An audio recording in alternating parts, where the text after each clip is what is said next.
Hello, innovators. I'm Todd Wyant, and welcome to the Bridging the Gap podcast presented by Applied Software Great Tech Group. You're invited to join our conversation to model the future of construction innovation and the digital transformation adventure of this great industry. My guest today is Sarah Buchner. She is the CEO of Trunk Tools and brings 20 years of construction experience and founded 4 live construction tech apps. She has a Ph.D. in construction tech and an MBA from Stanford and was recently listed on the Forbes 30 under 30 list. Welcome to the show, Sarah. Thank you. So how'd you get into the construction industry? Completely involuntarily.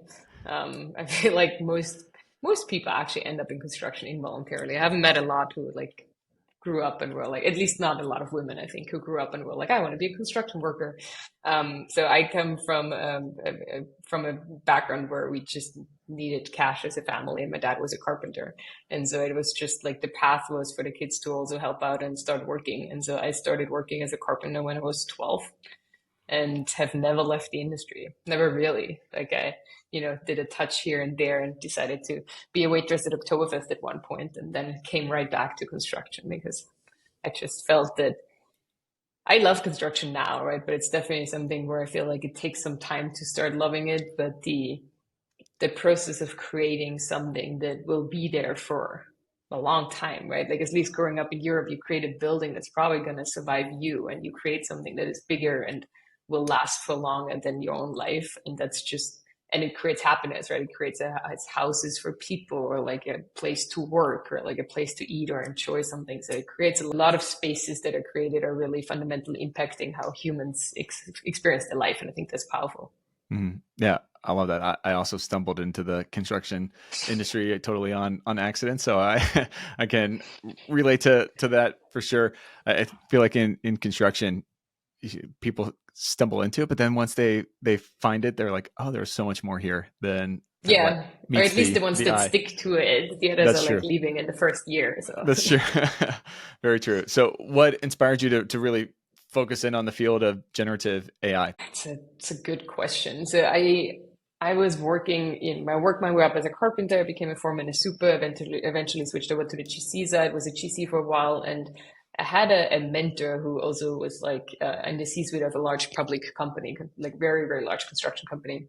And he told me early on, like, hey, if you want to like really advance your career, and this is back in Europe, right? If you want to advance your career, you need a PhD, especially as a woman. It was just like something that I was told.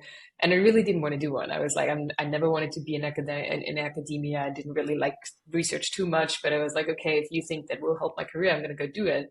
And then he actually picked the topic for me on the PhD. And the PhD topic back in the days was kind of like disruptive innovations. So it's very like wide, like, hey, just figure out what's going to happen in the next 5 to 10 years to construction. Mm-hmm. And obviously, when you do that kind of research, you will stumble upon AI and NLP and like, and VR and AR. And like, I can give you like a million abbreviations, but I think what I really stumbled upon was like, hey, we are an industry that produces a lot of data and has very little idea of what to do with that data. Mm-hmm. And again, my PhD by now is like many years ago, so a little bit before generative AI, but the fundamental problem hasn't really changed. It's like we have to have a lot of data because there's many, many stakeholders involved, right? Always when you have a lot of stakeholders, you have a lot of data, and construction is like notorious for that. So you have a lot of data, and the data comes in really weirdly unstructured ways, and therefore we can't do anything with it. That was true in construction for the longest time until this recent push of like generative AI. Because what generative AI is really, really good at is like getting something out of big unstructured data sets and big unstructured messes. And generative AI was built for construction without the people who built it knowing that it was built for construction. And that's kind of like how we got there. Yeah, that's interesting. So when we bring up the disruptive innovation, construction gets the rap. They don't like innovation. They're slow to change. How do you come in and talk in this industry that maybe is slower to adopt certain things or more resistant on the change management side to get them kind of bought into new ways of thinking and being able to pull in these kind of disruptive workflows? Yeah, so I hate the word disruption. I think like this is really like the wrong term because it seems so threatening, right? Like it's just like innovation doesn't need to be threatening. Innovation can actually be like a flourishing process in a way. And I Sure. really hate that construction has this rap of like, oh, we're not innovative or we don't want to try out new things. I think it's absolutely wrong. That's not how I experience the industry. What is true about construction is these jobs, especially in the field, are incredibly stressful. Like we put so much pressure on any person involved in a construction project because it's more complex and we're behind schedule and behind budget, and so the pressure is really high, and therefore people don't have a lot of bandwidth to necessarily be like, oh, I'm going to play around with this new tool or this new technology. And so the only time I've seen construction really adopt technology well is if there's immediate impact. That's really more on us as like, software construction tech people to create something that has immediate impact so that people can actually like feel immediate, like, pain relief than kind of like the longer term strategy here. So I feel construction is does not want to be innovative. They just need to see why they would put more pressure on themselves in the short term. Mm-hmm. Yeah, I think that's a great point. When it comes to technology and software construction, has adapted and has implemented a ton of technology, especially over the last 5 years even. But you have to convince them. You have to convince them strongly of what's in it for them and the why behind it. Not just they're not just going to roll out new technology for the sake of rolling out new technology, because there's so And much why to do. would they? Nobody else does either, right? So like that's always like we always talk about like, oh, construction is not. It's like nobody, like manufacturing doesn't like go in and be like, let's all play with this new app, or like or hospitality, or like you name it. Like no industry does that. I think the other big difference in construction is it's hyper fragmented, not so much from like there's a lot of small companies, but it's fragmented in the value chain creation, right? If I think about a high-rise project, there's the GC with like whatever 20 to 50 people, and then there's like 50 different subs that do not work for the same company, and then there's 3 different design firms, and then there's the owner, and there's just so many different parties. And so in order for some of the big technological advancements that we would like to see in construction, take BIM, right? In order for BIM to work, theoretically all these different stakeholders need to work together and also get value out of it. And a lot of these bigger picture items do not really add to everybody's bottom line immediately, and that's why it's so hard to roll some of these out. And I think that's also the beauty that we see with like generative AI or AI agents or whatever you want to name it, that people can feel immediate impact for their own little business. And so that's why there's a faster and better adoption than any of the bigger items and ideas. Yeah. Interesting. So I want to go back to something that you said at the beginning with just the overwhelming amount of kind of data and documents that are coming in, especially on these large projects. How is generative AI facilitating kind of better information management and decision making? Yeah. So, I mean, we always give this example because I think it's so mind blowing. It's one of the first projects we have worked with our brain for construction that we built was one of the first like actual bigger construction sites was a high rise in New York, right? It was about $500-600 million in construction volume, like 30, 40 floors. So think about an average high rise. And then what we did is we asked the general contractor, we were like, hey, give us all your documents, right? Like your specifications and your RFIs and your schedules and your blueprints and everything that is on a project management platform, like on an Autodesk or Procore, right? And we didn't really know how much data we would get, right? They just give it to us and then we'll throw it against our AI. And we've done this for a lot of smaller size construction sites at the 10 million, 50 million. And then we started doing it for the bigger ones. And so on a $500 million construction high rise, we got, take a guess. Do you want to take a guess of how many pages of documents we got? Oh, millions. Yeah, you're right. We got 3.6 million pages of documents. Okay. Wow. If you were to print and stack 3.6 million pages on top of each other, the stack of paper is 3 times as high as the building they're building. That's insane. That's insane. And then the other, like, do the math further, right? If you had forced a person to read 3.6 million pages, it takes a human 50 years to read that. And in the same time, you as a general contractor, you sign up to the owner and was like, yeah, I've built this building exactly as specified on 3.6 million pages. Like, it's humanly impossible. And so that is just like plus like the 3.6 million pages, it's not just text, right? It's tables, it is drawings, it is blueprints. This is not even images, right? But then we have all the images that we have on a construction site. So there's just massive amounts of data in very messed up formats in some ways, right? We have all these scanned PDFs of some blueprints where like you completely cannot really like machine read anything anymore. Mm-hmm. And all of this stuff was really, really hard to do anything with back in the days when I did my PhD. And now with newest technologies, it is just fascinating of how much structure you can get out of these unstructured millions of pages of documents by purely training these machines to read construction. Mm-hmm. And that's what we've done. Yeah, that's really cool. What's the term intelligent augmentation, and how's that really kind of influencing the way we should approach technology in construction? Yeah, I stole this from another founder. I stole this from Renee Morcus, the CEO of Alice Technologies. And so Alice is like, doing AI and scheduling. Yeah. And he was on a stage and he said like, hey, we're not doing AI, we're doing IA, we're doing intelligence augmentation. And I think that's brilliant. And that's why we started using it now. AI is not taking jobs, right? It's very important for people to understand that the AI itself will not take your job. But somebody who comes in with 10, 20 years less experience who will use AI will take your job. Mm-hmm. Because all of a sudden, like the knowledge transfer between generations that has always been a huge problem in construction. Right now, you can literally just do it. You can just use a tool like Trunk Tools, like put in all your old data, and we just know more about all your construction projects than all your humans together, right? Because the brain that is not the brain power that we get from machines is so much bigger than human brain power. And that's really what we do, right? Like just imagine the 3.6 million pages of documents. I, as a human, maybe can remember like 1 or 2 pages, maybe 5 if I really try, and that's it. But machines can memorize all of them, right? And if I can memorize all 4 million pages, it's easier for me to interact with all of that memory. And so we just have way bigger brain power available on the market for fairly affordable right now than we did like 5 years ago. And so it's intelligence augmentation is because we still believe that you need to keep the human in the loop, right? These machines cannot actually think. They cannot actually reason. They don't have a conscious. They can just create pattern recognition and actually like memorize large amounts of data. Yeah.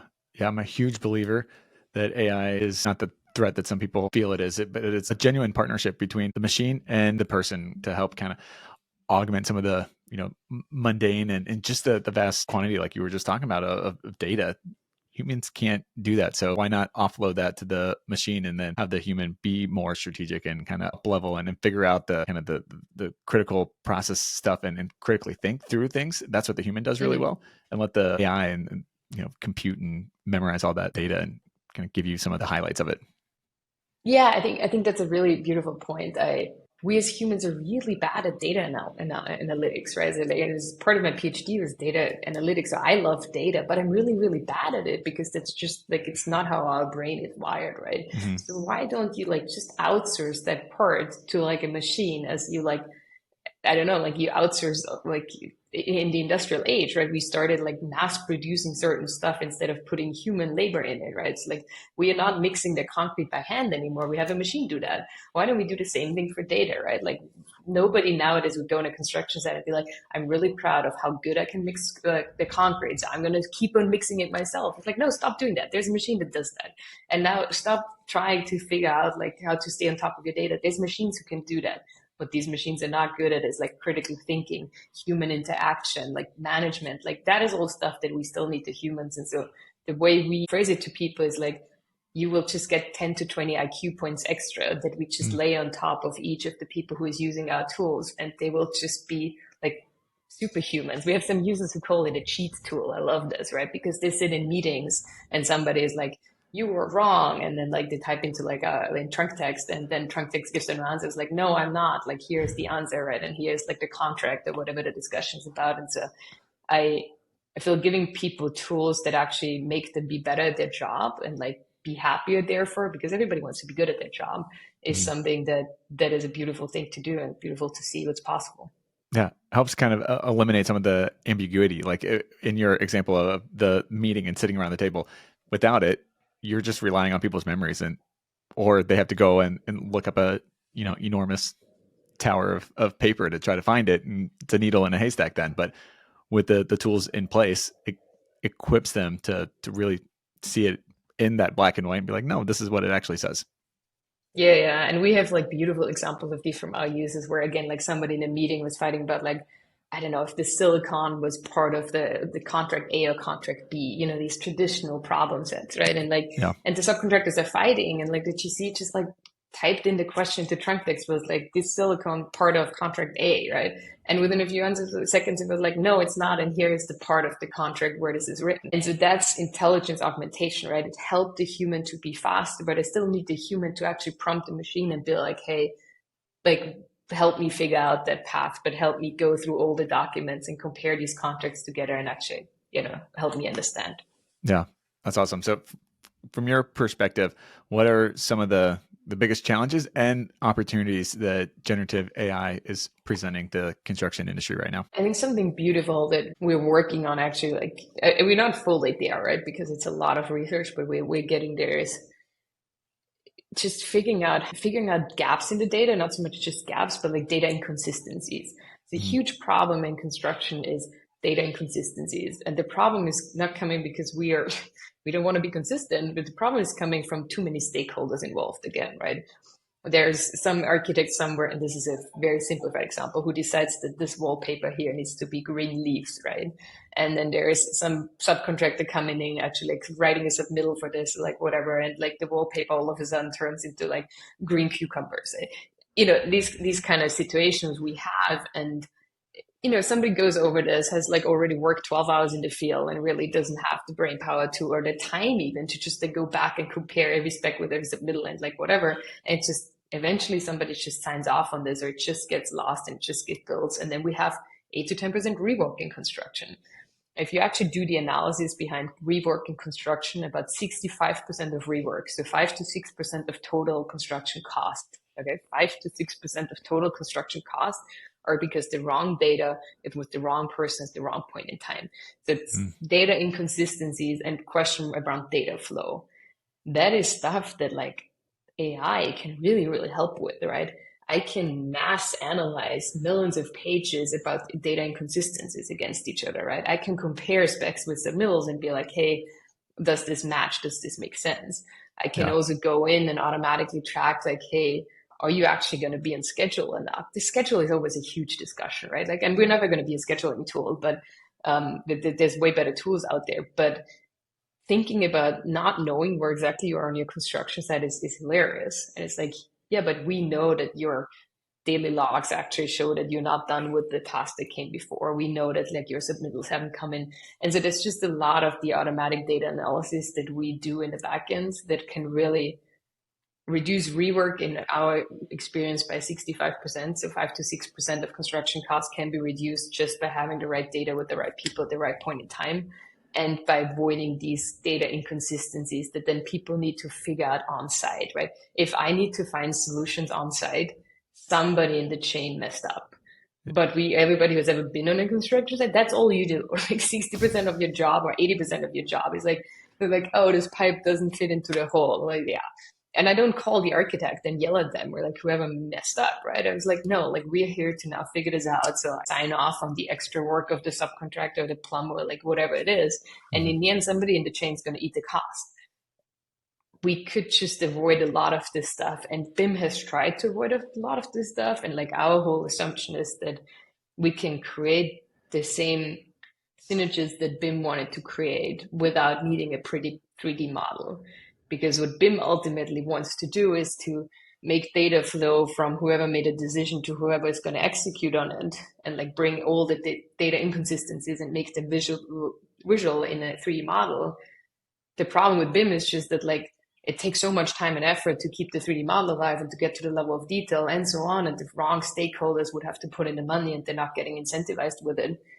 What we do is we have the same database as anybody who has a really good BIM model, but we take it out of two-dimensional information, out of specifications, out of 2D blueprints and so on. So we creating a database BIM model without the pretty 3D model and therefore get the exact same results, but without the cost. Yeah, that's interesting. And that 5 to 6%, I mean, that's massive, especially, Yeah. you talk about the $500 million project. 5 to Yeah. 6% is not just chump change on the corner. That makes a sizable difference to the bottom line.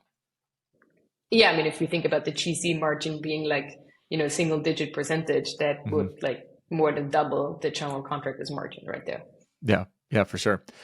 So how do you kind of foresee the integration then of generative AI as the industry evolves over the next decade? Yeah. I mean, that's a more broader question, right? Like you will hear, and you already hear people talking a lot about AI agents, right? And so it's going to be the next like big term that's going to be completely overused because we like to do that. I think the way I see AI agents, it's like AI-based workflows, right? Just to be clear what we're talking about here. And it's like workflows that are like half automated and maybe eventually all full automated. But in the end, we're all going to have little AI agents for different parts of our life. The same way we have like apps right now, right? We all got very used to like, if I'm in a new city and I want to go from A to B, I use Google Maps to figure out the way, and then I use Uber and like whatever. Like we've got very used to using apps in all parts of our life. And we will get very used in the next 2 years to use agents or AI agents in all parts of our life. What that means is just more automated processes than we are used to from like an app perspective, and more processes that are pre-thinking for us. And again, thinking is a dangerous term. But to use the Google Maps example, and calendars sometimes already do that, right? My calendar pings me and tells me like, hey, there's more traffic. You should leave now to get to your next meeting, right? And like an AI agent in this case would, for example, order me the Uber at the right point in time so that the Uber is waiting when I need to leave to get to the meeting, right? Mm-hmm. And so that's just one small example of like a more automation. It's not a full AI agent for all the technical people listening on this call, right? I'm just trying to simplify the concept here. So I think in construction, we will also get more used to having like an GC agent, a PM agent, a PE agent, and then I would get more granular. It's going to be more something like a scheduling agent. It's going to be like a submittals agent. So the same modules and workflows we have heard from before of these project management platforms, I think are just going to be driven by actual generative AI, and they're going to make our jobs just way easier. Yeah. Interesting. So, kind of given the rapid advancements of AI technologies, what are the ethical considerations that the companies in construction should keep in mind when implementing the governance around generative AI solutions? Yeah, it's funny. I have millions of these conversations right now. Not millions, but like a lot, right? Like Yeah, because I'm sure. every C-suite and like and even internationally, right? Like we have a lot of customers coming in from Europe, and they obviously have a more conservative approach towards like data and Mhm. all of that stuff. But it's it's always the same. People are worried about like the data, right? And it's just something that we were trained over the last 10, 20 years that we should be careful around our data, but people actually don't know what that really means and what that means to them, right? It's similar to me saying like, oh, I want like a perfect husband. And then somebody's like, yeah, what does that mean? And I'm like, but it's just going to happen, right? Like, that's not how this works, right? And so if you actually boil down data and what's the actual value of data, I feel like we just have to split it up a little bit, right? There's PII data, the personal identifiable like information about like people's social security number and so on. It's like, yes, that is data you should be careful about. That has bigger implication, that has moral implications. Probably don't feed this to AI, right? But if we're talking about your RFIs and your schedules and your specs and your blueprints, as much as architects and owners believe that is super valuable data, it is not actually proprietary, right? It's proprietary if you build a bunker or if you build something for the military or DoD, okay, I give you that. But if you build like just a general like multifamily residential, your blueprints have been built a million times before and nobody actually cares about that as an IP, right? And so I think that's a little bit how we like to help people think through their different data sets and what is actually IP, what is actually valuable and what not. And then help people get to a point where they're like, if I share my data, I will get a better product because I will also learn from a lot of data sets. And there's certain network effects that you can get if you opt into this that will ultimately really help your business, right? If you look at it from a business perspective. Mm-hmm. Morally, if you want to get into the discussion of like, hey, is AI bad in general? I'm like, again, to give you a Google Maps example, right? If you own a trucking company right now, and I'm going to ask you this, Todd, if you own a trucking company, are you going to tell your drivers to use something like Google Maps or not? Yeah, why not? But why? Why would you tell them to do that? Because it's going to create efficiencies. They're going to be able to get to where they're needing to go faster, and they'll see traffic jams and all that stuff. and therefore safer, right? Because they can, they will not For sure. have to be in traffic for 10 hours and fall asleep and so on. So it's the right thing to do, right? Like you cannot stay competitive. Like if I don't tell my truckers to not use Google Maps, like my competition is going to outbid me, right? Like because they're more consistent and more reliable and better at their job.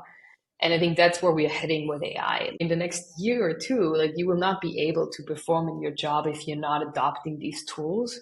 What's going to happen is the same that's going to happen with Google Maps. People in the next generation do not know how to read a map anymore because they have been using Google Maps since they started walking. Mm-hmm. And so the real question is like, what happens to a whole generation that is just based and trained on living their life with AI?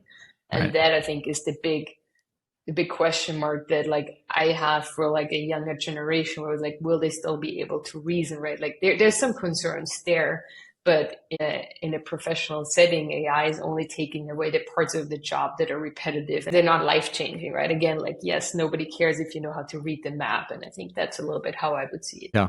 Interesting. I think for the younger generations, it's going to be important to kind of teach the basic skills before you kind of layer in the technology as much as you can. I mean, obviously they're totally, swimming in the pool of technology and data right now, but the more we can kind of reinforce some of those basic skills of map reading. I'm a geek. I really enjoy maps, but oh god, that's the worst example for you then. No, I agree with you, right? It's like, but what are the basics that you still think like? And I heard this from a general contractor recently who was worried that like that people wouldn't be able anymore to read like a drawings or something like that. Mhm. I was like, that's not what we are taking away, right? And even if that's eventually what AI is going to take away, they will know how to put the bricks or how to put a concrete, right? They will get the job done. And 50 years from now, nobody will care anymore if you know how to read the blueprint in this example, right? Because nobody needs to do it anymore. Let's go back to Google Maps, right? And so I think the real question is like, can we keep people like advanced enough that they can figure everything out if they need to, but can we take away a lot of the burden of the stuff that they actually don't want to do? Yeah. Yeah. That's great. So for the professionals in the construction industry that are kind of looking to adapt to the AI driven future, what skills or mindsets do you think would be really essential for their success? It's just an open mindset. Like I don't think that everybody in the world now needs to become an AI coder. And the interesting part about that, for example, like AI software developer, a lot of the startups right now are actually like automating the AI development. It's like AI can code AI, right? So like Yeah. we do not think you need to like switch your job from like being a construction worker to an AI developer just because we're hyping this up so much. I actually think the more manual your work is, the more safe you are in any ways, right? Because I do not see big chunks of the workforce being exchanged by robots in the next 5 to 10 years in construction. It's just like there's little stuff, there's, does the robotics and stuff like that is amazing, right? And it's really good for some of these super repetitive processes. But I don't think we'll have a super robot come in and like be a carpenter anytime soon. Mhm. So I think if you're in that trades world, great. The only thing that I would do is like be open-minded, start playing around with ChatGPT or whatever you can get off the market for free, right? And like obviously PyTrunk tools. No, but like just start adopting software that like uses AI at the same way you have started adopting software that is based on workflows like 10 years ago. It's just like be open-minded to stay on top of it. For anybody more white collar, I would actively try to implement as much as you can. I told my own company about a year and a half ago when AI wave started, was like, if you don't use AI one time a day in your job, I will fire you in a week. That was just our internal messaging. That was harsh, right? Like I'm European, like that's just who I am. But it was like, I do not want to create an environment where people are scared that AI is taking a job. I wanted to create an environment where people know that we are supporting them exploring this new technology so that they can get more efficient in their job. And for anybody who is not a tradesperson but works in construction, stay on top of it, like play around with it, start implementing it because your competition is doing the same thing and they will just outperform you. Mhm. It's Yeah. so dramatic. It's so dramatic how it can reduce the workload of white collar construction jobs. Yeah, agreed. So as we start to kind of land the plane here, a couple rapid fire questions for you. What does the phrase modeling the future, what does that mean and look like to you? Modeling the future? Yes. what that means to me personally is like creating an environment where I do not feel ashamed bringing kids into it. That's a very personal approach to it. So I want to create a world where in like 40 years from now, when, my kids will be grown-ups, right? I don't want to be blamed for what we're doing here right now. So I think that means modeling for future for me personally. And then professionally, it's like we're leading in the world of generative AI in construction right now, and we're pushing the boundaries of what's technologically possible every single day. And it is so exciting. We interview people from like Apple and Google and like whatever, but like we see that we are so on the cutting edge that like we are easily keeping up with these very large, very present organizations. And it's just exciting to see that what's possible in construction and what you can actually do with this technology. It's like, seems like magic. I know it's not, but even for me, sometimes I'm like, wow, this is like really mind blowing and really cool. And I wish that I had that when I was in the construction field, right? It would have made my job so much easier. And I could have focused on what my job is, which is getting the project delivered, like building the thing and not scrolling through pages and writing reports and like, filling out Excel files. It's just like, no, build the building and like make somebody happy so that they can have a house. Yeah, I like it. What does innovation mean to you? Staying curious. That's the number one thing. And it's also to everybody out there. Throughout my career, I've met people with no education who are, who have never gotten out of the trades or didn't want to get out of the trades, but they're so curious and so open-minded that they knew more about LLMs before they even were a thing. And I was like, that's all you need. Like, if you just stay curious, like you will innovate because your curiosity will just like drive you to think bigger and different. Yeah, totally agree with that. How do people find out more information on what you got going on at Trunk Tools or connect with you? Connect with me, LinkedIn, and then connect with us, like trunktools.com. And you can just sign up there and figure out what we do, what we're up to. We are deploying new software faster than we can keep our website alive. So probably just reach out to us and you will know what's actually going on. Nice. That's awesome.